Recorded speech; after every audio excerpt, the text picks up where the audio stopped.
মা, আপনি একটু ঘরটা ঝাড় দিয়ে দেবেন? আমি ওইদিকে একটু কাজটা সেরে আসি। মা, এই কাপড়গুলো একটু গুছিয়ে দিন তো।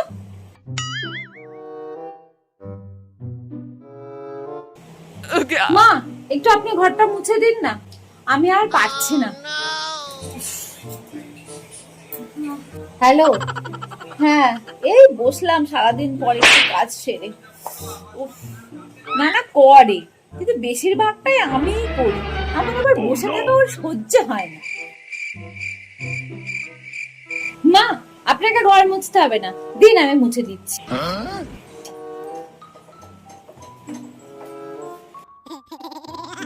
জামা কাপড় আপনাকে গোছাতে হবে না, আপনি রেখে দিন, আপনি রেস্ট করুন, আমি এসে সব করে দিচ্ছি। হ্যাঁ দিদি, বলো।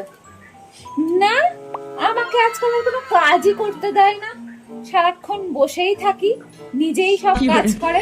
আরে বুঝতে পারছো না, সংসারটা পুরো নিজের হাতের মুঠোয় করে নিতে চাইছে। ওই যে বাবার বাড়ি থেকে বুদ্ধি পাচ্ছে। এই মহিলার না আর কোনো খেয়ে কাজ নেই, কোনো কিছুতেই ও শান্তি পায় না, সেই চুগলি করবেই করবে।